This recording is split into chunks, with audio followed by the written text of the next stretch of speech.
Hello, dear brother. Hello, brother. So, for the sake of, well, personally, this was just to discuss my journey with Magic the Gathering. But in doing so, I can't really talk about the Magic journey that I've been on without bringing you into the mix Ah, because twins, we share shit. So, I mean, yeah. so, and plus also to help with corroborating? I think that's the word. I can't talk sometimes. Corroborating our stories to get everything right. Yeah, the story with Magic the Gathering and us, it's very interconnected. And so Yeah. can't talk about one without including the other Oh, yeah, with I agree. everything. So it's That like, is absolutely the truth. yeah. Yes. And plus also too, it's like, there are some unique aspects to both of our stories in regards to Magic the Gathering that, you Yep. know, I might not remember correctly that you do, or might remember things a little bit differently. So it just helps to have both sides. So, where did we want to start? Well, I know basically it just started with high school and our games club, our junior year, I think. I know more Yeah, senior. junior year. Yes, because junior year more leading into senior year because you were in track. I was in tutoring, Hmm.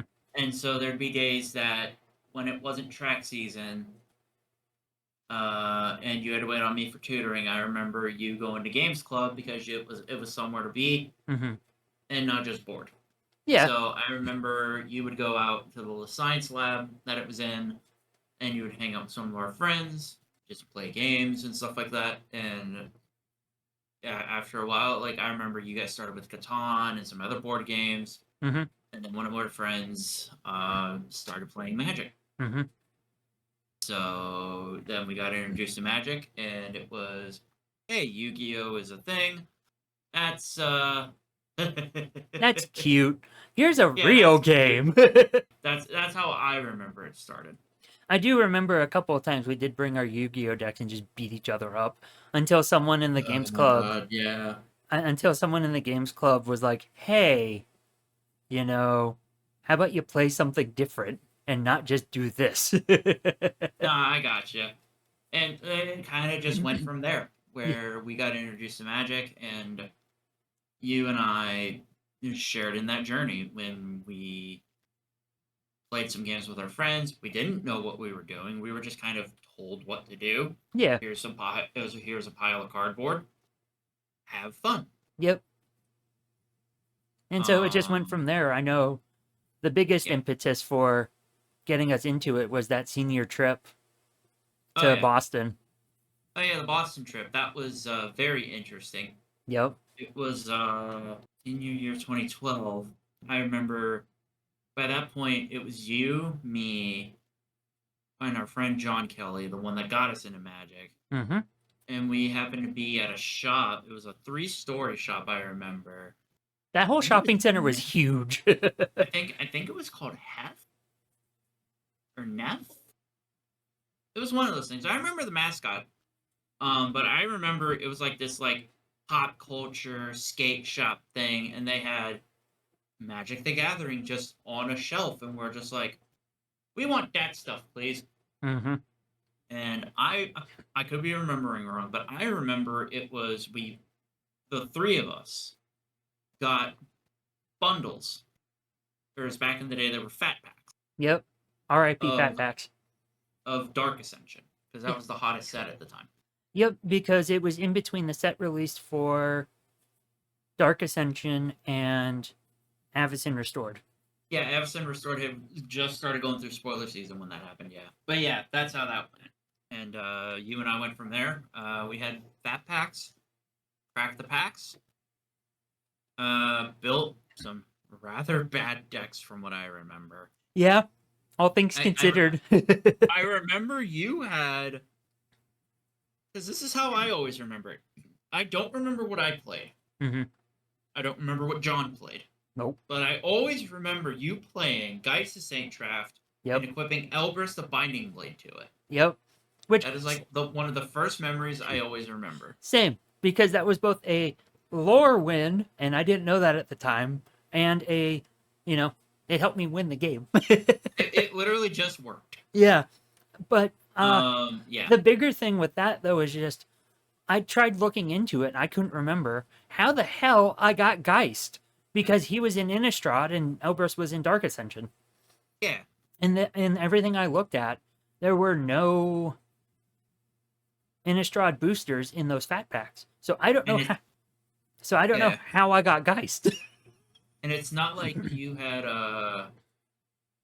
it's not like they pulled the Gate Crash thing or the Dragon's Mace thing where they had loose cards from Innistrad in Dark Ascension. They didn't do that.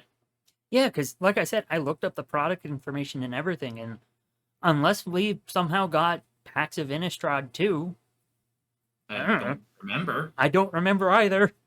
I legit don't remember ever buying Innistrad. I remember Dark Ascension. Yeah. I remember the core set 2012. I also remember Everson Restored too. In a few months' time, that's how I remember you and I got addicted to this cardboard crack, was going through that stuff. Because the next memories I always remember was playing at Games Club more. And then I remember one night, you and I hung out with John, Mhm. and that's when we bought the 2012 set. And we had the minivan at the time, and we sat there, Mm-hmm.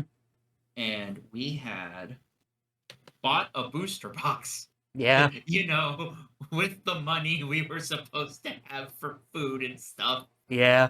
for the weekend. We used it on Magic cards. Yeah. But that's one of those fond memories I'll always have, though, because I always remember it as the night that I pulled Yep. I remember that. one of my first foils. Yep. Was this foil Day of Judgment. Yep. And that was always that's always going to be a memory for me, was cracking those packs in the back of the minivan under, like, next to no lighting Yeah. at, like, 9 o'clock at night. Yeah. It was just something to do. Yep. It was. I remember it going from there. We started playing a little bit more. Yep. I really hated Slivers, and then I really, really hated the Eldrazi. Yeah. Because kind of we skipped Return to Ravnica, Gate Crash, Maze's End? Yeah, Maces and yeah, we skipped those. We 'cause it skipped the was- Ravnica block because Yeah, that we was skipped- because that was yeah, by that was the time we got to summer to go into college and we're focusing on Yeah. that. And Yeah. then took a little mini break during the fall semester, but then the spring semester, our freshman year, we were like meeting friends and everything, and we kind of got wound up in the gaming corner in the student center. And so by that point in juncture, we're like, all right, let's go find somewhere to go play Magic. 'cause I remember it as we skipped Ravnica block, we skipped Theros, and we came back in Tarkir. Yep, we did. We did. Because it was Avacyn Restored was 2012. 2013. We also missed Magic 2013. Mm-hmm. I remember we got the dual deck Izzet versus Golgari. Yep. And the Naya versus Nicol Bolas versus Ajani. I remember that one too. Yep, because I remember the Boros Ajani. Yeah, I still have that one. Nice. Ajani Vengeance, if I remember correctly. Yes, with the alternate art. Yeah. Yeah. And then we missed Theros. We missed Ravnica. We missed Theros, and then Which- we came back during cons. Which kind of sucks that we missed Ravnica, considering Return to Ravnica is one of my all-time favorite sets. We didn't know. Yeah. We came back in Tarkir. Yep. Really fell back in love with it. Oh, yeah, especially with cons, and then Yeah, Fate Cons, Reforged pre-release like, really did it. yeah. Fate Forge was dropping that like when we came back. Yeah, Because I remember we went to pre-release and I pulled Ugin. you did. That was dope. Um, That's another memory I have, was we went to the local comic shop that was in the town that our university was at, and we had a pre-release, and like I forget, maybe like 12 people showed up. It was something like that. It wasn't too bad of a release, but yeah, it was like, It was fun. It yeah, was fun. yeah. I pulled Ugin. I think it was like my third pack for the draft. And I'm like, oh. Fate Reforged came out. Mm-hmm. Then you and I got back into contact with our friend John. Mm-hmm. And then John kind of took us under his wing again of being like, all right, you two need to start taking this game more seriously instead of just mashing cardboard together. Yeah. And we're like, okay. You and I and John went down to your hobby place, Yeah. the local game store that we have. And I remember you, John, and I were wanting to buy cards. But then John was like, hey, I want you guys to start thinking about getting into more constructed formats. Yeah. And we're like, okay. I already told him, like, off the bat, I'm like, whatever they do with, like, the most recent cards at the time, because I didn't know it was standard at the time. I'm like, whatever's in current rotation for cards, I already can tell I don't want to do that. Same. And John also said, yeah, don't do it. Even the card shop owner, I always remember, was like, yeah, don't get into standard if you're wanting to. You're in college, you're young, you don't have a lot of money. Don't get into standard. That's like the worst decision you can do. So Yeah.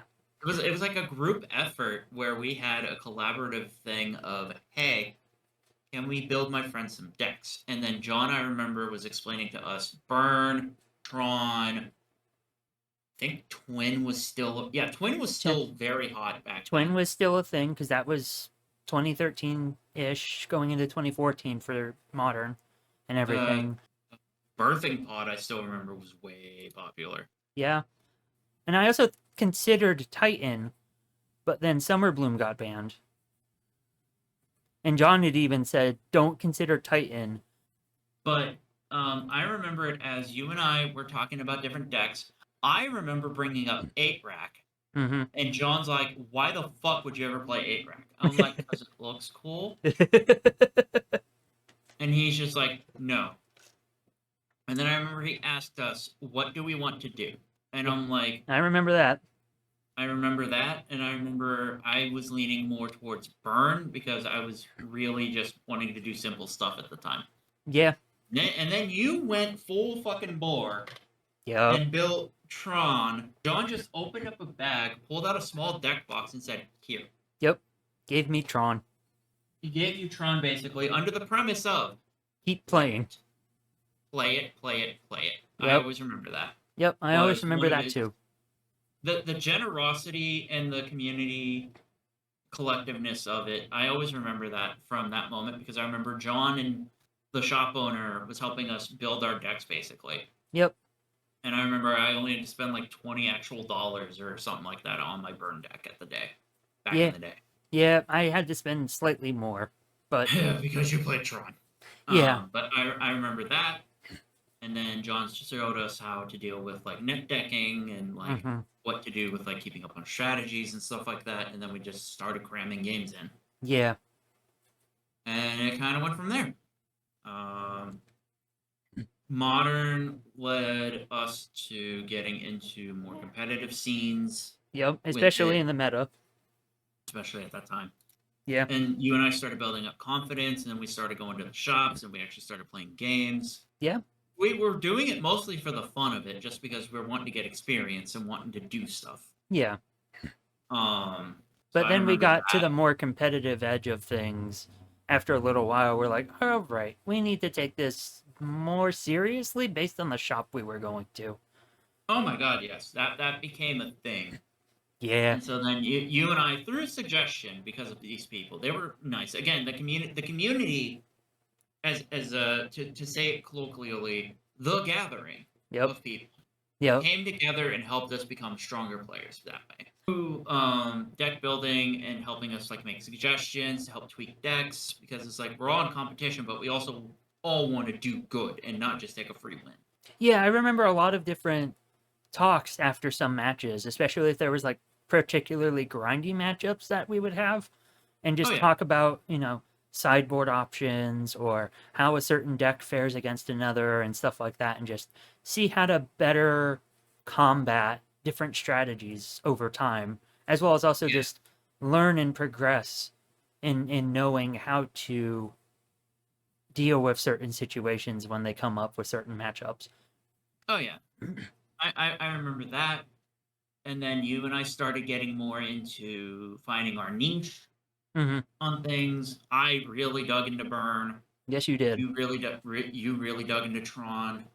After a while, I did start building other decks. Hmm. Not good decks, but I remember them. Same. And Same. then Like, yeah, like any time I've made mill so far until, the last modern Horizon set that really helped push it over the top. yeah. Early mill sucked ass in modern. It was rough. It was rough going there for a It while. was Yeah, rough, I but remember I that. got hooked. You did. You definitely fell for it. And then in my case, I remember it was 2015, 2016. I remember that was when I also discovered Tolarian Community College in Wedge Yep. from the Mana Source. Yep. And I started religiously watching their videos because they had great content Hmm. and they had a lot of insight into the game and stuff like that. Yeah. And I always remember Prof's video for Mono Green Elves being one of my favorite things because that was like, I like green. Yeah. I Uh, also just remember his yeah. sleeves video just because we were wanting to better take care of our cards, especially with the investment at the time too for us. So we Oh were yeah, both like just the like, double sleeving and stuff like that. Yeah. yeah, Okay, so here's the funniest thing. Do you want to guess the first video I ever saw from the professor was? I'm gonna go with something not magic related. Oh, it was magic related, all right. You remember? Okay, to set the scene, do you remember liking a lot of magic stuff on Facebook back in the day? Yep. Like think back like 8, 9 years ago. Yep. I And do you remember. remember getting spammed with like a lot of sponsored products and stuff like that Yep. for like magic loot crates and shit like that? Yeah. One of them was a advertised thing that had the professor's stamp of approval. Mm-hmm. And I just remember looking at this being like, who the fuck is this guy? Mm-hmm. Being like, I'm gonna dress up nice and I'm gonna support this product. I'm Mm-hmm. like, I remember seeing that so much. Mm-hmm. And I'm just like, okay, who the fuck are you?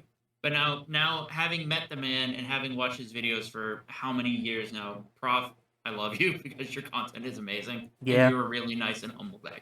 Yep. You're really nice and really sweet. You've done a lot for the community and congrats on 1,000,000 subs. Oh yeah. But I remember that was the first video by the professor that I ever watched was one of his old product reviews for this magic service that is no longer around. Mm-hmm. And then that went from there, where it was the cardboard sleeve review, the sleeve reviews, Mm-hmm. binder reviews, and then some of his earliest deck techs, like the 8-rack video and the Mono Red Burn and the Soul Sisters. Yep. I remember. I Yeah, remember the burn video. that one always sticks out in my mind. Mm-hmm. Anyways, back to Magic. On the proper topic that we were talking about on our journey through Magic. Yeah. So this puts us about, what, 2015, 2016, you said? Roughly, yeah. 2016, we really started experimenting with different deck types and started getting a little more competitive because then we started dragging our friends into it. And Yeah. then that got Yeah. the ball rolling on getting a gathering of friends together to play Magic.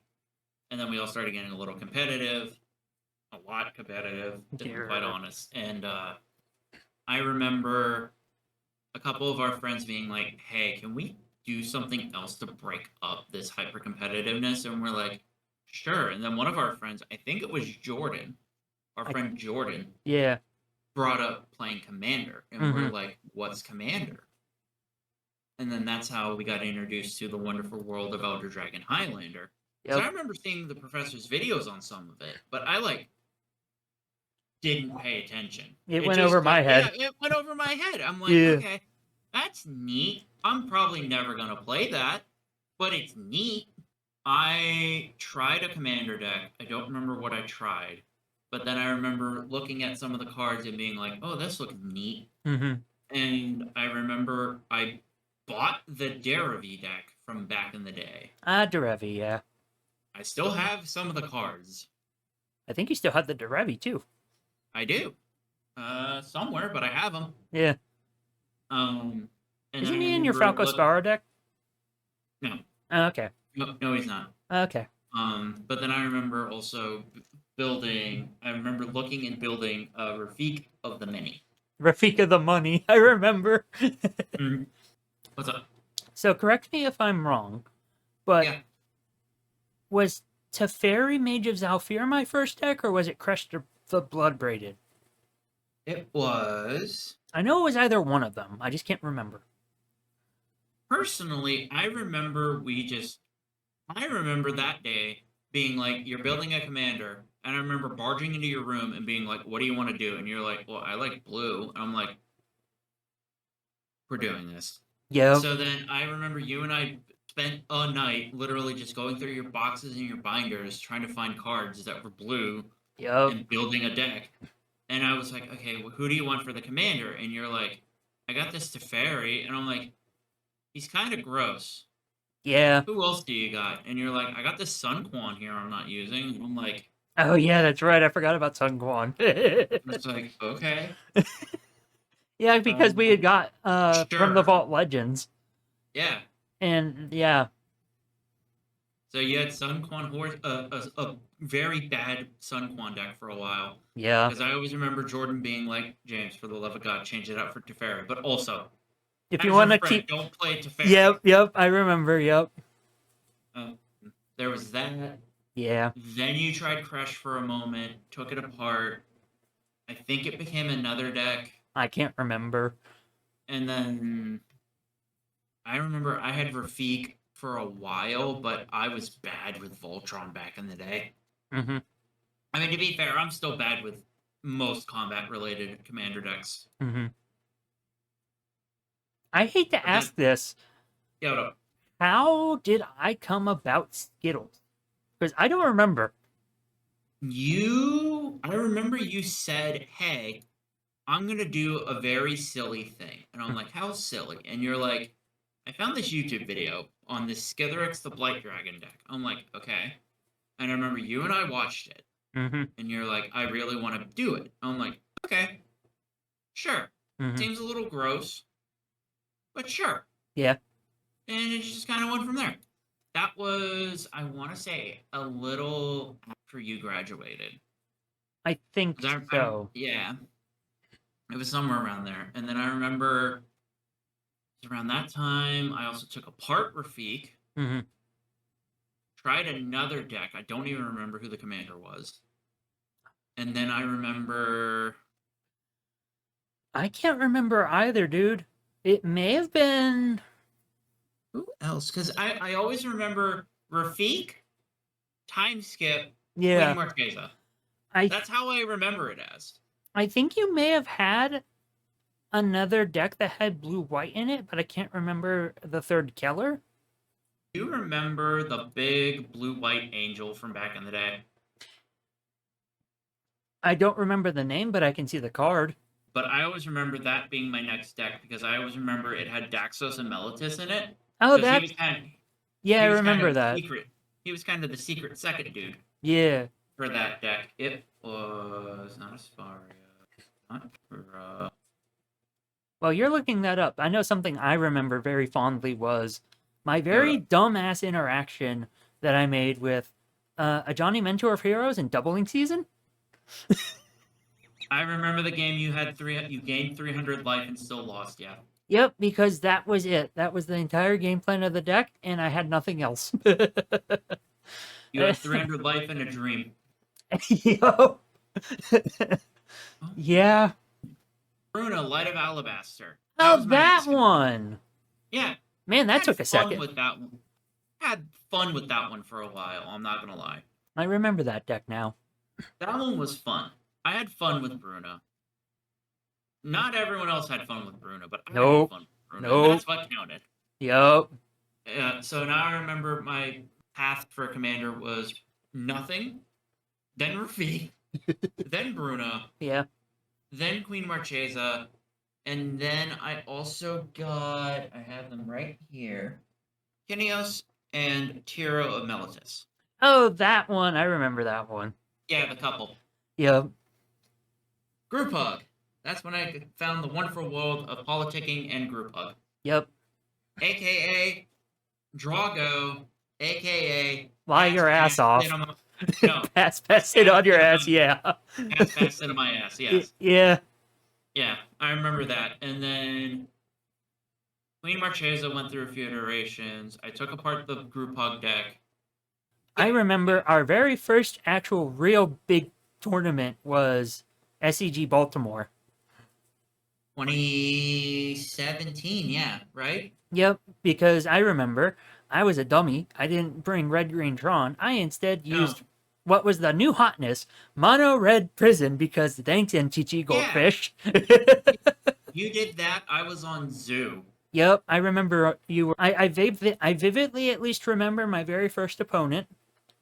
It was someone who was maybe probably like 2 or 3 years younger than us at the time, which I think we were like 2021 by that point in juncture. James, we were 21 in like 2014. Okay, correction, like 25. Yeah. Something James. like. Anyway, age doesn't matter.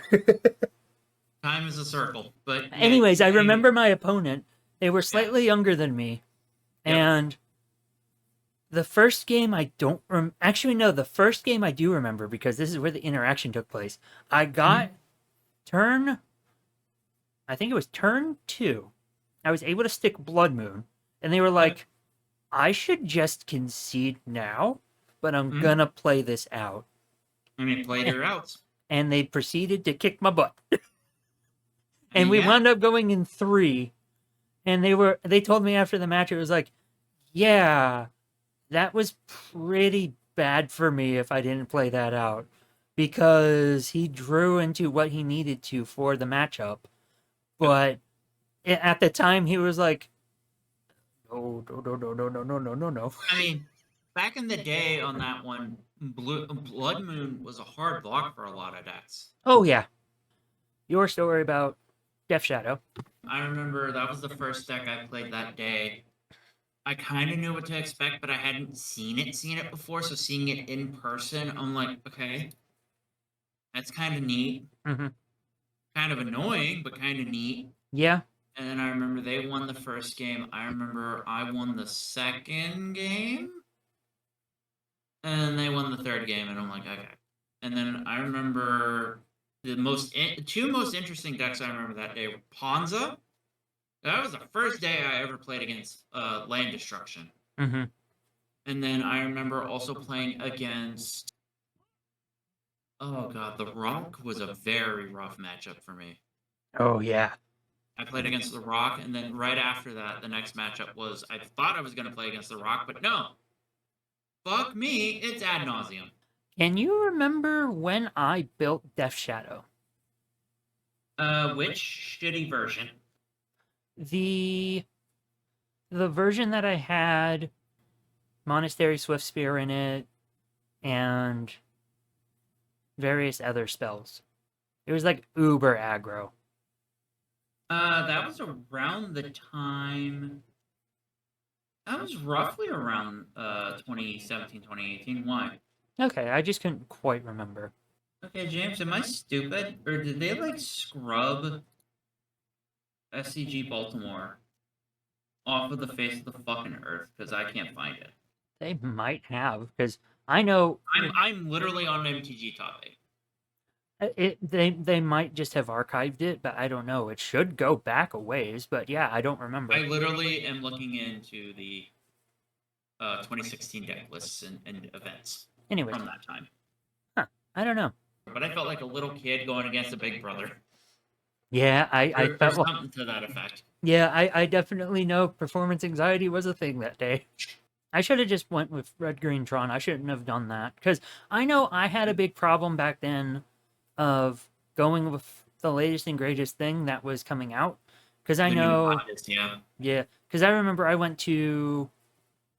Not quite a regional thing, but it was like a store championship kind of deal. I think 2018 or so. I went, because it was like a Saturday kind of deal, early in the morning. And I remember I went with the Unstable Mutation Bogles deck, and I shouldn't have played... Yeah. And I shouldn't have played that. I should have just played Tron. Again. Yeah.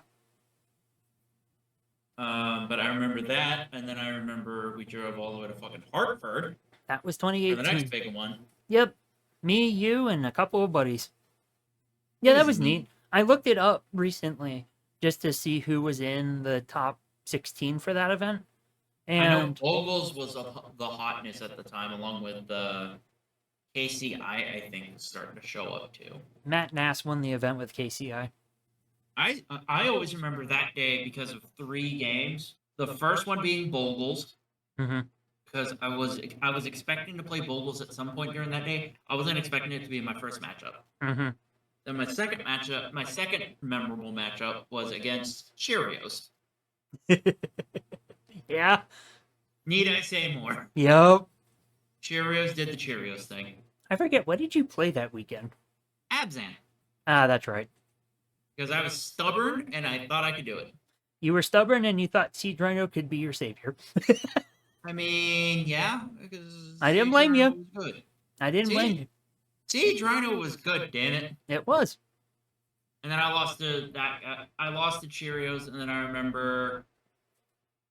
Oh God, I remember the other one that was really bad. But then I also my last matchup I remember was Jund. Oof. I don't remember a lot of my interactions. I just remember was a Grixis Death Shadow player, and Yeah. they turn one. Mishra's bobbled me, and I didn't know about Mishra's bobble, so I Yeah. just revealed it for both of us, and I didn't know about the wording of Mishra's bobble. So I got Yeah. the judge call on me. I was so freaking nervous because it was a GP. I'm like, ugh! Whoopsie doopsie. 3-5 was my record. I remember. I'm like 99% sure I was also 3-5. Nope. I could be remembering wrong, but I remember it was roughly 3-5. I don't remember Baltimore. I remember Hartford. 3-5. Hartford for the 3-5, baby. Let's go. I don't remember much else until SCG Con, because that was the very first SCG Con. Yeah, you went for Legacy. I did Unbanned Modern. Oh yeah, that's right. You did Unbanned Elves. Yep. I forgot. also How'd you do? remember- No, I didn't do Elves. I did Delver. Oh, that's right. You did do Delver. I remember you had Elves just in case. I 'Cause that had was for the Elves just in Sunday. case. I had that for the Sunday event. I had Unbanned Delver. I did not do well with Unbanned Delver because I did not prepare Unbanned Delver too good. Yeah. I know I didn't do good with Mono Red Prison for the Legacy event. You tried. I tried. I did not do good. Because I we were remember that. still newbies to Legacy at that point. Yeah, SCG Con was 6 years ago with Unbanned Delver. I still at least gotta say, thank God I paid the extra for the VIP pass. I'm Because sure that was nice. it was nice because I was also able to go get you a couple of different drinks too to be able to Oh, I stay needed awake. those because I was also still battling unemployment at the time. Yeah. Should I have gone to SCG Con? No. Did I? Yes. It was fun. It was fun. So yeah, it was Baltimore, Hartford, Yep. SCG Con, Pittsburgh, Columbus. Mm-hmm. I Those feel like are- there might be something else that I'm missing, but I can't recall. I know you did like 2 regional qualifiers or invitational qualifiers. Oh, that's right. I think that's what I had went to and played the Unstable Bogles for that You one did thing. that one, and then I remember you did another one. I think you tried Bogles again because it was still popular. I know, looking back on things, the big problem for me was not just sticking to the deck that I knew the Yeah. best, and I know that's where a lot of my downfalls and shortcomings as a player came from, was trying to do the thing. I mean, I remember you and I were very stubborn with a lot of our deck building decisions, and even nowadays we still are. Yeah.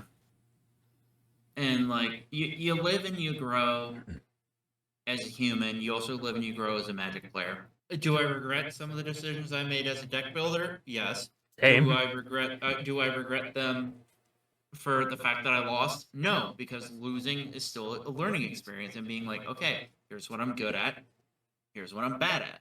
Yep. And you got to take the bad with the good and the good with the bad, and you go from there and learn. Yeah. I have gone from like 2 or 3 commander decks. I had at least 15 at the time, and now I'm slowly dwindling down on my collection of commander decks. And I can say with absolute certainty, it pays to be very simple on things, because my new favorite commander deck as of right now is Imidane, the Pyrohammer. Yeah, that's a pretty sweet deck. It is. I get to play Burn in Commander. I am a happy man. I'm annoyed about the fact that even now, like, I don't play Modern as much anymore, if at all. Mm-hmm. I play plenty of Commander, but now my mind has turned a corner in how I look at different cards. I used to look at a card and just be like, oh, neat. Then when I started playing Modern more, I'm like, oh, that's going to be good in Modern, or oh, that's going to be bad in Modern. And now whenever I see new cards, my brain immediately goes, oh, that's going to be great in Commander, or oh, hey, that card has a chance in Commander. Because there's no, to me personally, I still think every card has a chance in Commander. But there are absolutely some cards you should not play in Commander. Yeah. At all. Yeah.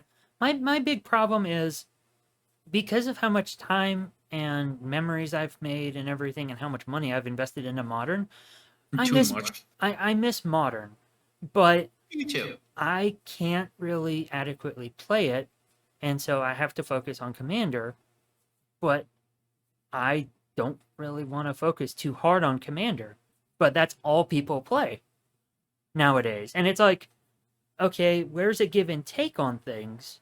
You know, Magic was built on the 60 card format, but this social format has completely taken over the game. And it's like, where's a fine middle ground for everything?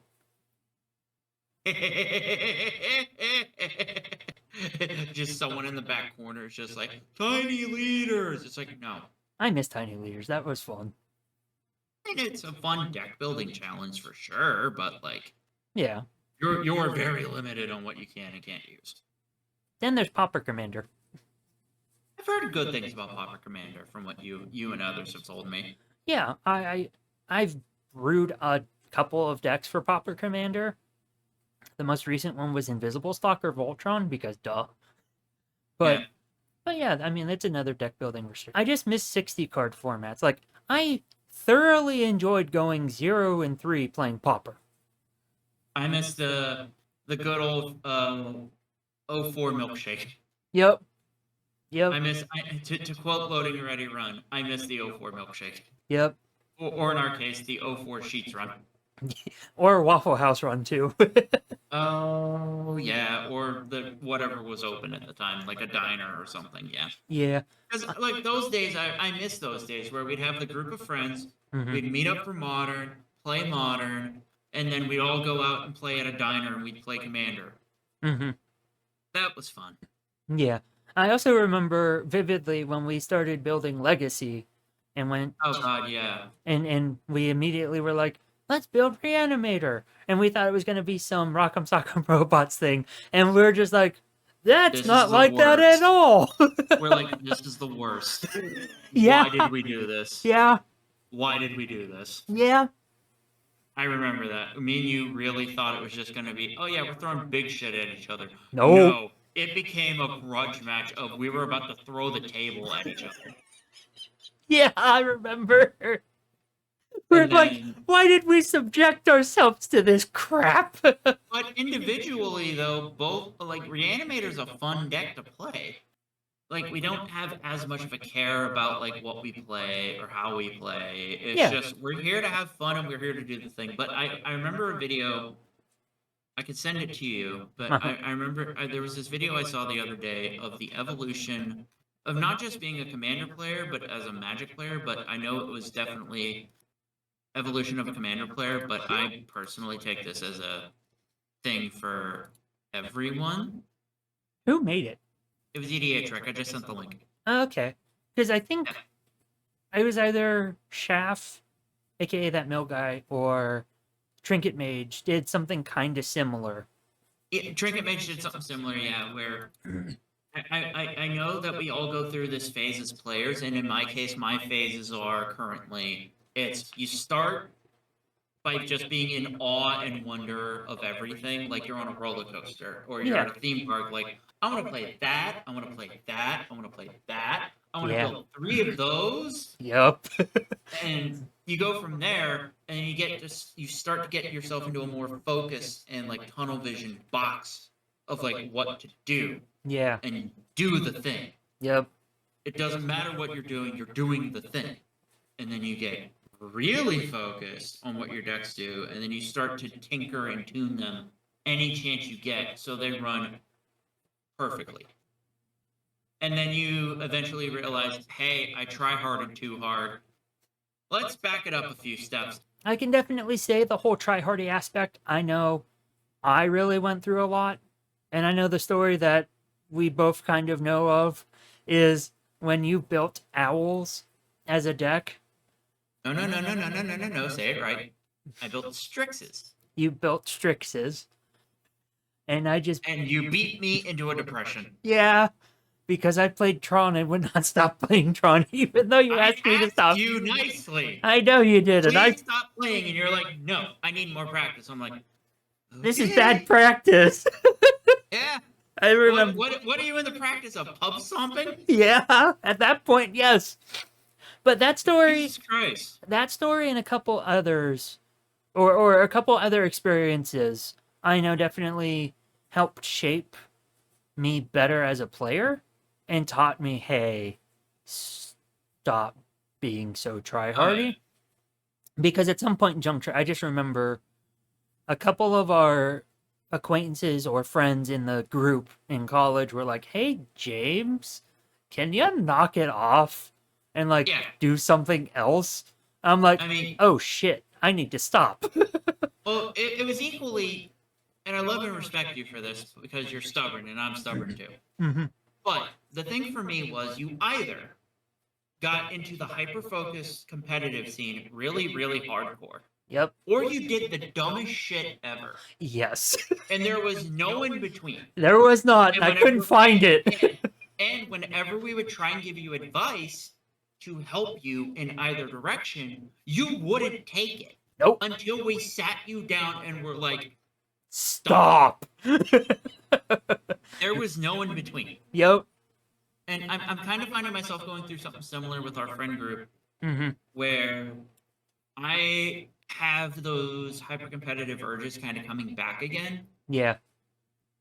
and I don't like it. And so, like, I'm trying to get myself out of it, but it's hard. As a Yeah. Magic player, where you're used to doing a certain thing for so long, and you're just like, I just want to do the dumb thing. It's like, okay, cool, and you become known as doing the dumb thing for being really good at doing the dumb thing. And then you're like, okay, what do I do now? Do another dumb thing. Something I want to say, and trying to kind of steer things back a little bit, is I definitely know one of the big things for Magic for me is obviously A, making memories, and B, having fun. Oh, yeah. But C, it's just to try and help calm oneself when you're in a stressful environment or a different situation than you're used to. And I think nothing else really spoke to that more than going to Columbus with you and a couple of other friends. Mhm. And this was especially after I moved, because I was in a new state, a new apartment, my very first apartment, and a new job and everything. I didn't know anybody. And Yeah. so it was like a way to really just reconnect and bring things back home for a couple of days Yeah. and just, have some semblance of togetherness again after a couple of rough weeks of, okay, I have to move within a weekend, find an apartment within a week, Mhm. and there was a lot of growing that I had to do in that time span, Mhm. especially when we found the apartment and when I got moved. It was like, that was a lot all at once, and my brain really didn't process it well because Yeah. it seemed like the processing was on a delay because it seemed like it was just so much overload at once that it didn't really know what to do or didn't know how to adequately handle it. And so getting adjusted to everything and figuring things out kind of came along with one last hurrah real fast before a lot of us go and do adult stuff is go play Magic together again. I just remember, I think it was after the fourth round and we lost. We are like, all right, we're not going to really be able to get to day two at all. So we just all cut No. our losses and just went to drive around to various different shops because I know Austin had to find some cards for an event and all the vendors at the Columbus. Oh yeah, we all had to pile into the fucking Uber. Uber, yeah. And I was in the back. Yeah, we took turns riding in Oh the my trunk. You have to find the picture I think Avery took of us all. That was so Yeah. funny. And I'm just way in the back, just please Yeah, I remember. find that. That was so funny. It's just like, okay, I guess I'm getting in the back. Yep. We were all just like, so who wants the trunk? And me and you were the skinniest out of all of us. I mean, yeah. I remember we also played a lot of Commander. I remember We before that we went to Mikey's Late Night Slice. Oh yeah. I remember God, I missed that. That was some good pizza. that was I'm kind of mad I didn't get a shirt or something. Commander, And and then the fucking fire Commander, alarm got yeah. pulled. Oh yeah, that fire alarm in the hotel, and so a bunch of us killed time Yeah. by like talking with all the other Magic players. And then when we went back in, we wound up playing more Magic. I think we wound up with more people in our hotel room after the fire alarm. Well, yeah, because we were like bored. Yeah. I remember when we were leaving for the next morning because I know Yeah. Avery and I were going to do the Pioneer. Actually, no, Avery went to do the Modern 2K. I went to do the very first Pioneer event. I remember we were almost late because Avery's dipstick for his oil gauge Yeah, fell in the his oil engine gauge bay. Yeah, it fell in the bay. It was he had that go on, and he had, I think, something else happened with his car.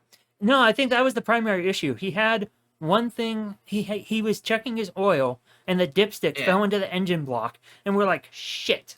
So we called 'Cause triple. it didn't fall through, and then we tried to get the guy in the gas station to like jury rig like a coat hanger or something to get it out. And we couldn't get it, so Yeah, had to risk the call to AAA and just be like, hey. yeah. But then I think one of us had the idea. There was like a car lot across the street. I think Avery went over and was like, hey, could someone help? Because they had a garage that was open. The car lot itself wasn't, Yeah. but the garage was. It was like, hey, could someone help? Like, you got like a magnet Or and some- something. But kind of back to what I was getting at with the point of the last hurrah and also just like trying to help have a semblance of normalcy in a changing yeah. environment. That weekend definitely made a lot of memories for me, and it's stuff that'll stick with me. And Oh yeah. like I said, it just really helped ease my brain into forgetting about everything else that was going on in my life at the time. And Oh, yeah. so I think the bigger thing for me after that event, outside of COVID, was just trying to figure out ways to go play again Yeah. during 2020 into 2021. And I was Yeah. able to and go play and just have fun and get to know the local shops and everything like that. To circle back on the comment that you had made about you needing some sense of normalcy in your life, it really is one of those things of when you're spiraling out of control because there's a lot of things going on that are happening very, very quickly. You need some rock in your life to hold and to be like, hey, this is familiar. I know this. This is helping me calm down and maintain my focus. And for you, Yep. I definitely would say Magic kind of helped recenter you back into focus on things. And It did. It to me, it also helped reinvigorate my passion for the game and help me also calm down when I was in times of stress also, because you have to remember I was on nights at the time. Yep. So I also couldn't play Magic as often. Yep. And so I also kind of had a last hurrah when we went to Columbus. And Yeah. that was also like my last semblance of things going on before shit hit the fan, and I kind of had to refigure everything going on in life, and that was before I also moved. Mm-hmm. And I also was going through a lot of different jobs and a lot of different things that were going on, and we both had this one thing that we can say, this is mine. Yeah. This is my rock, this is my comfort thing, this is my time to be with myself and to find my focus and my inner peace on things. It's one of those things where you don't really think of how impactful something like this little hobby could be. Yeah. But God damn, is it impactful. Yeah. Because we have made so many friends, we've had so many memories, Yeah. spent way too much money. Frankly, I wouldn't change it for the fucking world. Same. Because I just love this game so damn much. And to say this also, because I've been seeing this more prevalently at my new job now. I have had so many people walk by while we're playing a game of Commander, while we're killing time at work. And so many people that are like in their 50s, 60s, and 40s that just like look over and they're like, they're still making Magic? I'm like, yep. And they're like, what the fuck? I remember when that was like new. And I'm like, yeah. Yeah. It's still here. Oh yeah, 30 years later. Like, oh yeah, like I still hear people say that though. Mm-hmm. Where they're like genuinely surprised. Yeah. But then like seeing that like split second of them also kind of reverting back to that like youthful wonder of just like, oh my god, like here's this thing that I had so much fun with. Yeah. And I missed that. Mm-hmm. Like seeing that come out in so many different people is so amazing to see, and Yeah. it's so fun to see so many different people from so many different walks of life and so many different cultures Mm-hmm. all come together and enjoy this nerdy hobby over some pieces of cardboard. I know I said this earlier in Hmm? some respects. The reason why I made the rant video for being done and also the super volcano of bullshit that I spewed out the last time, it's just because of how much I care. And I understand people have those periods of retiring from the game or just taking a step back and saying, I need to, nah. But it's but the reason why I really can't is just because of how much I care and how much this game means to me. Now, am I paid for any of this crap? No. Do I do good at it? No. But it's fun. It means a lot. And I'm just not happy with how the game has been being made or how it's been evolving. It seems like it's devolving in some respects. And I don't necessarily... There's no one focal point to blame in a lot of regards to it. But it's just... I think the big thing is me needing to refocus on what's important for me in this game, as well as also trying to reestablish what I want to get out of this game again. Right. And I know I've had to do a little bit of introspection again. And so I know I have some for fun modern decks that are just dirtle turtles, like Zombie Hunt. Treasure Hunt. Yeah. Yeah. I don't play as competitively as I used to, but I still like to keep up on things. I just want to say, to kind of piggyback off of your statement, though, we're passionate about this game because we care. Yeah. We care, and we're passionate about it because we love this so much. We wouldn't be so passionate if we didn't care so damn much. Yeah. And it's I know, again, with like paying attention to the competitive scene with everything, even though I don't play it, it's like, that's why I have Mill as I do, and just some other fun little things here and there. But then it's like, once I go into Commander, it's like, it's like, I like brewing as a mental exercise and train my brain. Yeah, but I'm not actively going to go and make all of these decks. I like to keep a small sample. Yeah. Like me and what money? My big thing is, play what you want to play how you want to play. And, just as long as I don't become too much of that same tryhard I used to be again. Yeah.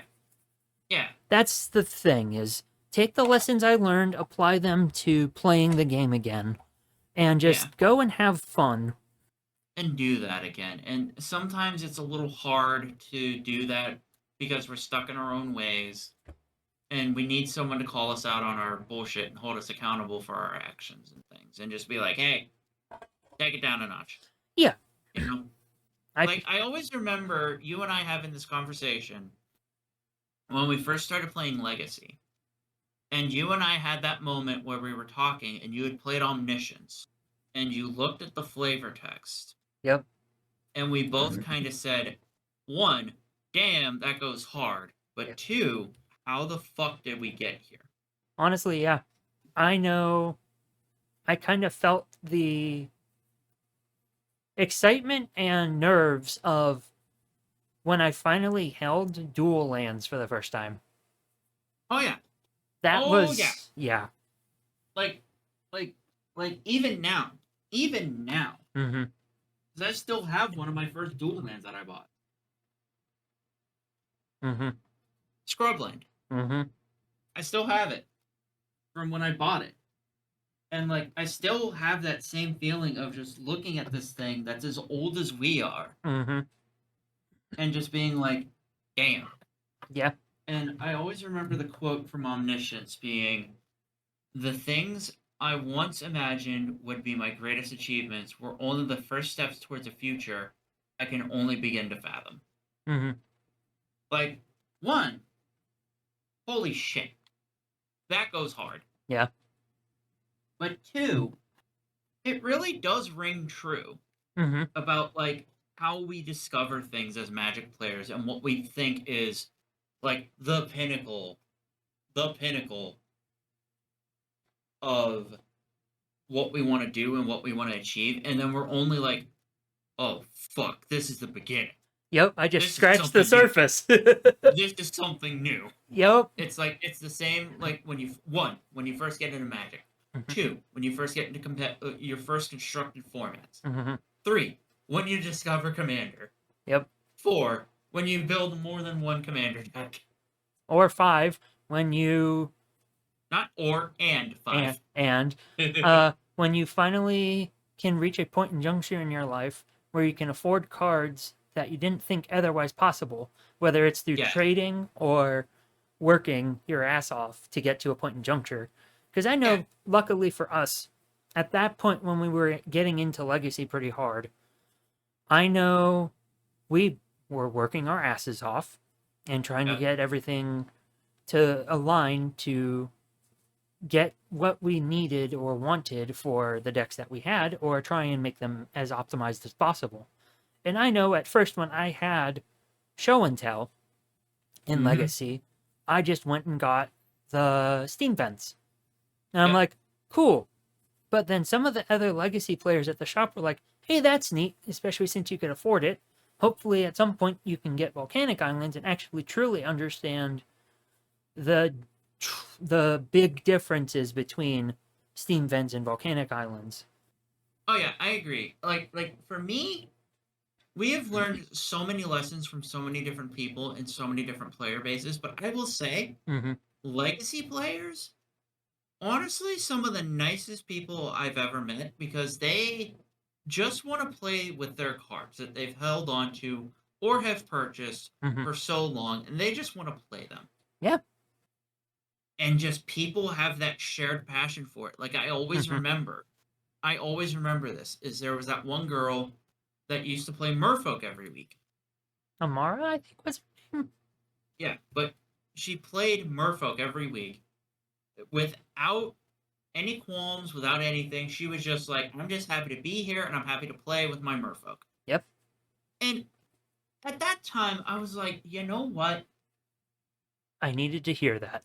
I needed that because at the same time, I was also going through some stuff, and I'm just like, yeah, I'm just happy to be here playing. I know before I really got invested for Reanimator and other stuff. I know I tried to make Legacy Mill work and just You did. and just enjoy the ride of getting my ass kicked for it. But it taught me a lot of valuable lessons in Legacy as well as in life in regards to remembering the joys of the simple times or just simply playing a deck because you want to play it. And, you might try and find some interaction that you don't necessarily know if it'll work or not, or if you find something surprising, like with me, with Mill, I shoved Painter Grindstone combo in Leyline of the Void and Rest in Peace along with Energy Field, Mm-hmm. which was a very big shock. And, Oh yeah. there was some simple pleasures in enjoying discoveries like that. Oh yeah. It's Oh. like And then I was actually also surprised, sorry to cut you off again, when that same player, the Merfolk player, the Merfolk. Yeah. I was very surprised at one point in juncture when she played another deck. I just remember it was a different deck, and I'm like, this is a surprise. I'm gonna enjoy the ride. Oh yeah. It's like when I first built Legacy Elves. Mhm. I really loved elves. I still love elves. Mm-hmm. But like there was something about the legacy version that was so captivating. It was like solving a puzzle Yep. every game. Yep. It wasn't just okay, play an elf, swing, play an elf, swing, play an elf, swing. It was okay, I play an elf, pass turn, play another elf, have this complicated interaction on the board state that I gotta solve. Mm-hmm. Because I always remember the one time that I took like a 15-minute turn just organizing my board state and trying to see what I had for mana, see what I can do in regards to getting ahead of a situation regarding a board state that was locking me down. Mm-hmm. And then also on top of that, being able to just swing Mm-hmm. with a big damage. That made me feel like I was the smartest man in the room for like 5 seconds, even though I was playing mono green elves. Yeah. Now I'm just like, I felt like a genius in those 5 minutes. Yeah. Especially I'm just handling like, difficult holy shit. interactions like that too, yeah. I've learned I love those sorts of things. Mhm. And there's certain joys about that that I can only get in Legacy. Because honestly, Commander gets way too complicated in some regards. Commander, honestly, like Imidane has been like the most fun I've had in a Commander game in a long time. Mhm. I dealt like close to 180 damage Holy shit. because of this sounds like very small by comparison with a lot of games that I've heard about. Mhm. But being able to deal like 180 damage just because of an accidental board state win of okay, it's one of those things of like you just accidentally win Yeah. out of nowhere. Because I had Imidane, I had Fiery Emancipation on the field. Mhm. I had Stone Splitter Bolt in hand, Imidane on the field, Fiery Emancipation on the field. I cast the Stone Splitter Bolt for 8. And what it says is if it's bargained, because I bargained it, because I had an artifact on the field, I bargained the artifact. Mhm. Dealt twice that damage. So Damn. 8 times 2 is 16. What's Okay. 16 times 3? 48. 48, yeah. Okay, so 48. Now, James, Yeah. what's 48 times 3? 154? 144. Oh, okay. Yeah, so 144 points of damage, roughly. Mhm. From just 3 cards. That was the most fun interaction in a game that I've ever had in a long time. Like, those sorts of interactions that I didn't expect, I live for those sorts of things still, where I'm just like, oh, shit, I didn't know this thing could do that. It's those things that I live for to discover a new thing with what your deck can do. Like, yeah, I know Imidane can deal big damage, but guess what? Imidane's like a megaphone for the damage. Those sorts of things are what I still live for with Commander. I'm chasing the dragon and I'm chasing the high. The problem is I want more of those sorts of things. To leave with some parting words of it, I will say I don't care. Well, I do care, but I don't care what happens into the future of Magic. I just still want to be able to play Magic, Yeah. and I want to be able to have fun because this is so much fun to me, and it feels like initially it's one of those things of like we start playing Magic together because we're the only friends we have. Then we play, and we gain more friends through playing Magic, and then you realize we're all Magic players. Yep. We're all friends because we share one common game and one common goal. We gather, we play Magic, we have fun. And that's all I still want to do. I have other Same. hobbies, I have other interests, and I have other things going on in life. Hmm. But I will always have Magic. Through And hell or high though- water, we'll always have Magic. From come hell or high water, we'll always have Magic. And honestly, that's how that's how it is, and that I wouldn't want it any other way. Where we have Magic, I'm happy. I would say that's a pretty good way to end this off. And it really just showcases why we care so much, too. This was fun. I definitely appreciate doing this again. Hopefully we can do this more down the line. Hopefully more consistently. Especially with how things in life are going, but it's whatever. But I definitely think we can make it work. Thanks for Oh, yeah. joining me and reminiscing on things again. Oh yeah, it's not a problem, man. Glad I can help. Here's a way we can close this out. Where can people find you? Yeah. So, I tend to be a bit of a recluse. Uh-huh. Ish. If you want me to condense it down, you can find me at Rocky Owl or Rocky the Owl on most social platforms. Thanks for sharing this with me, and hopefully y'all have a good one. And I will definitely talk to you all later. Peace. Bye, everyone.